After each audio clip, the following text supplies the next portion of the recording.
Bienvenidas y bienvenidos, gracias por estar en este programa y bueno, gracias a nuestros invitados que acuden a esta invitación, el doctor Abelardo Ávila, que es investigador del Instituto Nacional de Nutrición. Bienvenido, doctor, gracias por estar aquí. Buenas noches. Y gracias a Alejandro Calvillo, que es el director del Poder del Consumidor. Gracias, Alejandro, por estar aquí, bienvenido. A ti, Carmen. Gracias a los dos que nos permiten conversar. Bueno, en estos días en particular donde se está viendo en México la expresión, digamos, de especialistas nuevamente poniendo la atención en el tema de la obesidad, poniendo la atención en el tema de la salud pública y de los muchos asuntos que están aquí pendientes en nuestro país. Sabemos, Alejandro, del encuentro que han sostenido algunas organizaciones que, como la que tú encabezas, el Poder del Consumidor, han tenido contacto con representantes de los candidatos a la presidencia de las fuerzas políticas que hoy están disputando el poder político en nuestro país, pues para ver de qué tamaño es precisamente su grado de conocimiento y preocupación sobre temas de esta naturaleza. Y también hemos sabido de una publicación en la prensa mexicana en estos días, en donde varias organizaciones pues emiten planteamientos para los que buscan el poder político en este tiempo electoral y que asuman algún tipo de compromiso o responsabilidad frente a un tema que tiene que ver con la obesidad en adultos y en menores en nuestro país. Cuéntanos, Alejandro, de estas posibilidades, digamos, de acercamiento con quien esté en competencia política y desde qué diagnóstico para plantearle qué tipo de cosas. Pues mira, el diagnóstico y la preocupación no la vemos en ellos, es una preocupación que tenemos. No es un tema de debate nacional ahorita. No es un tema, pero no vemos que estén preocupados por el tema. Yo analicé hace un par de meses las plataformas políticas de los partidos políticos y el tema de la obesidad aparecía una o dos veces en documentos de decenas de cuartillas sin ninguna propuesta específica. Y ahora que nos hemos reunido con representantes de los partidos políticos, principalmente representantes de los candidatos, no hay propuestas concretas. Llegan, se sientan y empiezan a dar un discurso, a decir lo que ya todos conocemos, más de 100 organizaciones estábamos ahí, pero no dicen cosas concretas, e incluso caen en errores, ¿no? O sea, se ve que desconocen el problema. Entonces, ¿qué interés le están poniendo esto los candidatos, los partidos políticos, cuando organismos internacionales han llamado a México, el relator especial de Naciones Unidas, ¿no?, sobre derecho a la alimentación, Oliver de Schutter, llamó al gobierno mexicano a declarar emergencia nacional sobre el tema, ¿no? Y José Ángel Gurría, secretario de la Organización para la Cooperación y Desarrollo Económico, ha dicho al gobierno mexicano que si no se actúa de manera inmediata y de una manera fuerte para evitar que siga creciendo esta epidemia, no solamente no vamos a ser viables en términos sanitarios, sino financieramente, no va a haber recursos. ¿Por qué? Bueno, ya lo apunta Alejandro Calvillo, pero ¿por qué Abelardo Ávila, doctor, tendría que ser un tema de la agenda nacional, por un lado, y de la agenda de los partidos políticos, de los candidatos, de quienes están buscando llegar o a la presidencia o a muchos cargos de elección popular? ¿Por qué tendría que ser? Porque está comprometido el futuro del país. El daño que se está produciendo a la población, las consecuencias de ese daño, tanto en lo más directo que podríamos percibir, como es la salud misma de la población, pero también en la posibilidad de financiar el Sistema Nacional de Salud, o inclusive el tener la fuerza laboral necesaria para cobrar el bono demográfico. Lo que está dañando la epidemia de obesidad hace inviable el futuro en el mediano plazo. Y en el corto plazo se está produciendo un daño brutal, donde todos podemos ser conscientes de la cantidad de diabéticos, de obesos, de que cada año mueren 200,000 mexicanos por enfermedades asociadas a la obesidad, al tipo de alimentación que estamos consumiendo, y que no se está haciendo absolutamente nada. Se están tomando medidas paliativas, más bien de imagen, y no se está yendo a la raíz del problema, que es justamente poder regular la comercialización de los alimentos chatarra con una publicidad hostigosa dirigida a niños y creando en el ambiente escolar el paraíso del consumo de la chatarra. ¿Qué otros elementos, Alejandro Calvillo, Abelardo, tienen para sostener este dicho de emergencia alimentaria o de epidemia de obesidad? ¿En qué datos sostienen una frase así? Bueno, México ha presentado los mayores crecimientos en el mundo de sobrepeso y obesidad y de diabetes. En el caso del sobrepeso y la obesidad, pues lo que tenemos son las encuestas nacionales de salud y nutrición. La de 1999, si la comparamos con la del 2006, en solamente 7 años, el crecimiento de sobrepeso y obesidad de niños de 5 a 11 años aumentó 40%. En solamente 7 años. ¿Y cómo fue eso? 40% es muchísimo. 40%, por eso toda la atención internacional. 2006, ¿Y qué pasó? 2006 es el año en el que surgió nuestra asociación y por eso nos dedicamos a este tema. Porque la atención internacional se puso en México. ¿Qué estaba pasando? Las mujeres en edad fértil, entre 99 y 2006, ¿sí? La circunferencia creció más de 10 centímetros en 7 años.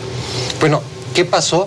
Pues no es de que hubo mucho sedentarismo en 7 años, ¿no? Lo que hubo fueron cambios dramáticos en la alimentación. Tenemos en 14 años, todos los datos que estoy dando son oficiales, en 14 años aumentó el consumo de refrescos 40%, ¿sí? Dejamos de beber agua en bebederos, ¿sí? La gente en las comunidades rurales se está hidratando con refrescos. Eso es terrible. ¿Sí? En ese periodo de 14 años el consumo de frutas y verduras cayó 30%. ¿Sí? O sea, son cambios dramáticos en la alimentación. Y tú vas a una comunidad rural y tenemos el ejemplo, alguna vez lo comenté contigo, ¿no? De no solamente sobrepeso y obesidad, te vas a una comunidad rural en alta marginación, en pobreza, como el municipio de Chilapa, y los niños con altos niveles de desnutrición. Les damos un taller, volvemos, ¿no?, a esta comunidad y los niños salieron de la desnutrición. ¿Qué hicieron? Sacaron la chatarra y ellos empezaron a hacer el almuerzo escolar principalmente con productos de ellos.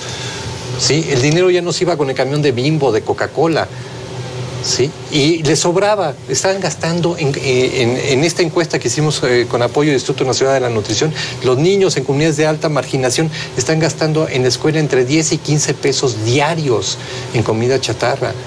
Entonces hicieron una olla escolar y están gastando la mitad, la otra mitad han construido 2 salones de clase con eso. ¿Qué explica en términos de políticas públicas o de fenómenos a describir que en 14 años se dieran estos cambios dramáticos en la alimentación? Pues bueno, se dejó que la oferta de alimentos en las escuelas estuviera formada fundamentalmente por alimentos de alta densidad calórica, de calorías vacías, obesigénicos. Se permitió la publicidad dirigida a niños. Los niños, yo veo en medio rural, por ejemplo, que hay niños que a los 4 meses ya tienen la capacidad de pedirle a la madre que le ponga refresco en el biberón. Ya hay un código comunicativo antes de la verbalización. A los 4 meses, donde la madre detecta la inquietud del niño y le llena su biberón de refresco. Entonces, ya creamos un ambiente obesigénico, el peor de los mundos posibles, porque además la mayor parte de la población adulta de México en este momento fueron niños desnutridos, porque hace 30, 40 años la desnutrición infantil afectaba a la mayoría de los niños mexicanos. Cuando un adulto que fue desnutrido entra en obesidad, el daño metabólico es brutal, es 5 o 6 veces mayor que cuando no fue desnutrido. Entonces estamos en el peor de los mundos posibles, porque la mayor parte de nuestra población adulta ya es obesa, el 70% es obesa, y la mayor parte de ese 70% está en sobrepeso y obesidad. De sobrepeso y obesidad. De sobrepeso y obesidad, y la mayor parte de esa población fueron niños desnutridos. Entonces, estas enfermedades que antes daban en la edad postproductiva, ahora están dando en la edad productiva, o incluso antes de entrar a la edad productiva. Y hemos documentado que los niños de 6, 7 años en las escuelas, cuando nosotros tomamos indicadores bioquímicos más sensibles... Tuyo, ¿no? Sí, es dirigido de sí. Niños de 6 a 7 años. 6 a 7 años, 8 años, en niños de primaria que ya están en un proceso obesigénico, que además una de sus características son niños de talla baja, porque fueron desnutridos en la primera infancia. Y después entran a este proceso obesigénico de alto consumo de calorías vacías, de azúcares y harinas refinadas, que es lo que constituye la alimentación chatarra fundamentalmente. Estos niños a los 6 años ya presentan daños a la salud importantes que no son visibles a simple vista, pero que ya son detectables claramente y que nos hace ver que el problema no es un problema de regulación económica, es un problema de salud pública en donde tienen que operar los mecanismos de protección a la población, que esa es la responsabilidad del Estado, que está eludiendo, llevándolo a paneles de acuerdos, sí, pero de acuerdos de toda la sociedad en base a regulación económica. No de salud pública. No de salud pública. O sea, se dejó predominantemente en la ventanilla del tema económico en lugar de ponerlo en la de salud pública. Y de derechos de la infancia. Y sabemos que los lineamientos, que era una buena regulación en principio, fueron alterados totalmente por la intervención de la Secretaría de Economía, y especialmente la subsecretaria Lorenza Martínez, y que el presidente le dio la autoridad a Lorenza Martínez para que se modificaran los lineamientos y quedara la media chatarra en la escuela, ¿no? Entonces, o sea, cuando dices media chatarra eran porciones más pequeñas, que fue la respuesta que se dio. 2 gramos, por ejemplo. Cuando se vino la discusión, precisamente el tema quedó presentaciones más pequeñas. ¿Y eso no sirvió? Mira, ahora... Nada.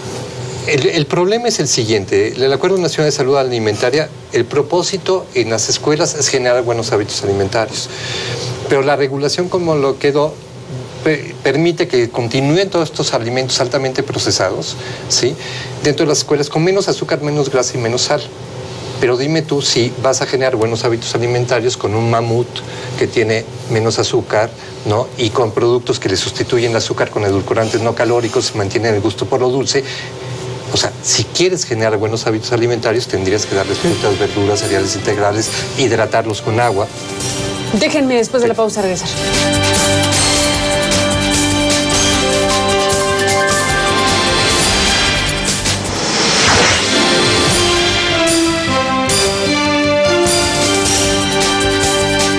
Bueno, regresamos, doctor Abelardo Ávila, investigador de este Instituto Nacional de la Nutrición, y Alejandro Calvillo. Bueno, con motivo de que ahora que estamos todos viendo las campañas políticas, uno supone que estos temas deberían adoptarse, asumirse como parte de las campañas políticas. Vemos que no es el caso, pero ustedes están planteando, déjame preguntarle a Abelardo, Alejandro, ustedes están planteando como organizaciones ciudadanas en estos días un conjunto de medidas, de definiciones de los... ¿Qué quisieran que ocurriera desde las campañas políticas? Bueno, primero, que se comprometieran a qué cosas. Primero, ¿van a atender o no las recomendaciones de la Organización Mundial de la Salud para regular la publicidad de alimentos y bebidas dirigidas a los niños, que está demostrado que dañan los hábitos alimentarios de los niños? Segundo, ¿van a desarrollar etiquetados frontales para que los consumidores podamos saber si un alimento tiene cualidades nutricionales o representa un riesgo para la salud? ¿Sí? ¿O van a permitir, como lo han hecho, que las empresas desarrollen sus propios etiquetados frontales y que estos sean engañosos, como ya lo demostró el Instituto Nacional de Salud Pública? Entonces es la publicidad, el etiquetado. ¿Van a fortalecer la regulación al interior de las escuelas para que nada más haya alimentos saludables? ¿No? Es la otra pregunta. ¿Van a introducir agua potable en bebederos en todas las escuelas y en las comunidades más pobres del país? Que esa es la principal razón de que nos estemos convirtiendo en el mayor consumidor de refrescos en el mundo. Y quinto, van a hacer campañas de orientación alimentaria, donde realmente le digan a la gente, no solamente come frutas y verduras, porque eso no funciona por sí mismo, sino que le digan, si tú estás consumiendo refrescos con azúcar, tienes un alto riesgo de obesidad y de diabetes, ¿sí? Que eso lo están haciendo gobiernos republicanos, ¿no?, autoridades republicanas en los Estados Unidos. Y aquí en el gobierno del DF no se han atrevido a hacer eso, no han metido agua potable. Se comprometió Marcelo Ebrard a meter en el 100% de las escuelas para finales del 2011, en el 100% de las escuelas bebederos de agua potable. A través de Derecho a la Información no tuvimos el dato. Solamente 11.5% de las escuelas en el DF tienen bebederos de agua. Es un derecho. Todo esto son violaciones a derechos humanos, violaciones a los derechos de la infancia, violación al derecho a la alimentación, que ya lo tenemos en la Constitución, violación al derecho al agua, ¿no? Todo esto es una violación que principalmente está afectando a un sector ampliamente vulnerable cuyos derechos el Estado está obligado a proteger de una manera más radical, que es la infancia. Y como organizaciones dedicadas a estos temas, en el caso del poder del consumidor y otras que han pues expresado en estos días, están expresando en estos días estos planteamientos, ¿qué esperarían que les contesten los candidatos, que se pronuncien al respecto? Que se pronuncien públicamente. ¿Qué harían de todos estos puntos? ¿Qué harían de esto? ¿No? Y si van a hacer otras. Y lo que estoy diciendo y lo que estamos proponiendo. Y en el encuentro previo, o sea, esto que nos cuentas estará manifestado en este desplegado firmado por varios, sí. Pero en el previo de todo esto, que son las reuniones que han tenido con los representantes de los candidatos, te veo muy desalentado. No, bueno. ¿Será que no enviaron a los que saben del tema? ¿O, no sé. Yo ya no sé si tienen gente que sepa del tema. ¿O no hay quien sepa del tema de los partidos? Aquí hay un problema, es el vínculo con las empresas, ¿sí? O sea, el doctor Kelly Brunel de la Universidad de Yale, que inauguró esta reunión con los candidatos, lo dijo claramente. Aquí es un asunto donde no pueden participar las empresas. Claro. Si ellos sientan a las empresas a diseñar las políticas públicas, estas políticas les van a dañar. Hay un conflicto de interés. Es una cosa que se está discutiendo en la Asamblea General de Naciones Unidas. Ahora que está la Declaración sobre Enfermedades No Transmisibles, se está reclamando de que las empresas no pueden diseñar las políticas públicas porque tienen un conflicto de interés. Y estas políticas van adelante, van a dejar de vender. Bueno, lo que le dijo McKinsey, les han dicho otras agencias, les han dicho a las empresas, ¿saben qué? ¿No? Y desde hace años, tú alguna vez lo comentaste, empiécense a dedicar a otra cosa. ¿No? Por el impacto económico en términos de gastos en salud pública derivados precisamente de este tipo de enfermedades. Años persona vivida, bueno, sí, años de vida recordamos saludable, aquel reportaje, si no me equivoco, en The Economist o alguna sí. Firma periodística importante donde se hablaba precisamente de pues el altísimo costo en las finanzas públicas, claro, entre otras cosas. Y que decían a las empresas, tengan cuidado porque vienen regulaciones. Asuman que vendrá una regulación que no sucedió. ¿Y hace cuánto? Y se advertía que en México iba a suceder eso, era el país que presentaba condiciones extremas y que muy pronto el gobierno se va a ver obligado a tomar medidas. Muy pronto, hace 7, 8 años. Y no ocurrió lo que se calculaba que iba a ocurrir. Está en la visión de los políticos. Ahora, déjenme hacer una pausa y regresamos en la parte final de esta conversación.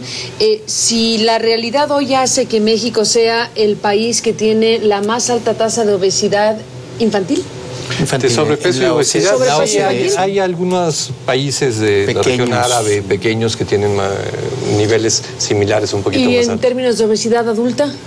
Estamos en segundo lugar. Segundo lugar después de Estados Unidos. Estados Unidos. Bueno, si esa es nuestra realidad, pues debería ser, sí, comparto con ustedes, un tema de primera importancia para todo el mundo y especialmente para quienes van a tomar decisiones en nuestro nombre.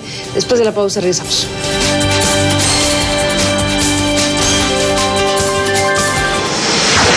Entramos en la parte final, Alejandro Calvillo, doctor Ávila, sobre este tema sin duda importante del que hemos hablado en diferentes ocasiones y siempre da la impresión de que, bueno, es tan claro el diagnóstico, tan grave la situación de la obesidad que uno supone que después de oír estas cosas, acto seguido habrá anuncios importantes desde el sector público. Pero ciertamente no hemos tenido, salvo en algún momento de este sexenio en particular, pues la discusión que tuvo lugar precisamente para una pretendida regulación que, por lo que veo, no le satisfizo a los expertos. A medias. ¿No? ¿O quedó? Sí. ¿Cómo quedó eso? ¿Y cuál es la realidad en este momento de la regulación, llamémosla así, pública? Es un poco lo que mencionaba, o sea, quedaron productos a los que se les baja el contenido de azúcar, grasas y sal, pero a muchos de ellos se empiezan a meter edulcorantes no calóricos que veto a saber qué van a generar a futuro, porque la propia Secretaría de Salud, en las recomendaciones que tenía en la jarra del buen beber, que así se llama, ¿no? Que son recomendaciones sobre bebidas, que sería el complemento al plato del buen comer, en la jarra dice claramente, y en base a un estudio que les llevó muchos meses, que no se recomiendan las bebidas con edulcorantes no calóricos para escolares, lo dice.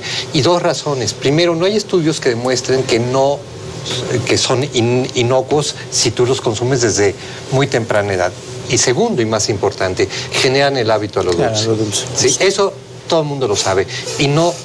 O sea, está muy demostrado que las gentes que consumen estos productos mantienen el gusto por lo dulce, que está en la base, ¿no? de los hábitos que llevan a la obesidad de muchas personas. Entonces, ha quedado la regulación bastante mal. No hay agua potable, no hay bebederos de agua potable en las escuelas, ¿no? Y lo otro, o sea, no tenemos regulación de la publicidad dirigida a niños y se deja que las empresas se autorregulen. Cofepris ha pasado de una posición que tenía Toscano, que estaba al frente de Cofepris antes, en contra de la autorregulación y de que era necesaria la regulación, a una posición que ahora tiene Cofepris, ¿no? Que he estado en una presentación que hablan de la autorregulación como una opción.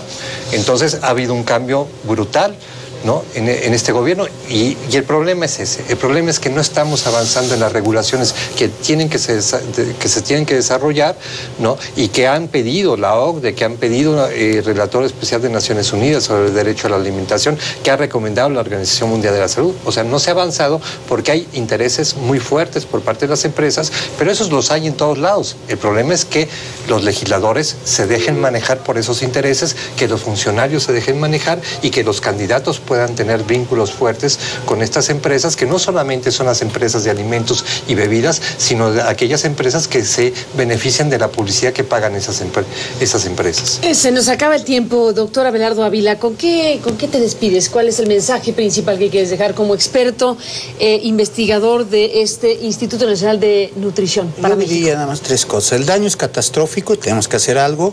2, estamos en una pista falsa. Estamos discutiendo cosas que nada más nos dilatan y nos llevan a evadir la solución, ¿no?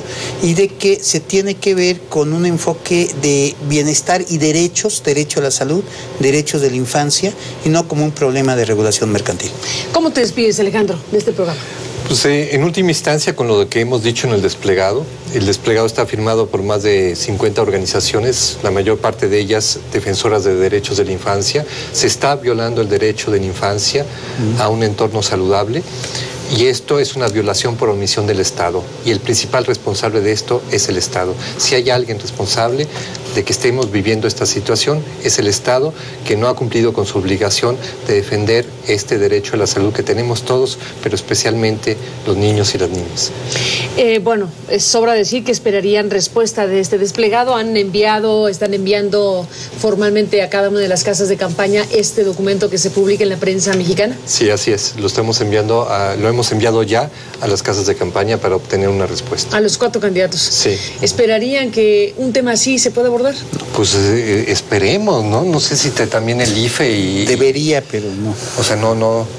Eso tendría que estar, ser una de las discusiones centrales, ¿no? O sea, lo que se está diciendo es que no tenemos viabilidad, no solamente sanitaria, sino financiera. Pues ahí está, uno de los grandes asuntos, sin duda, para un país como México, para el mundo. Ciertamente, el mundo tiene grandes discusiones y hay países que han vivido discusiones muy importantes y regulaciones muy importantes en los últimos tiempos.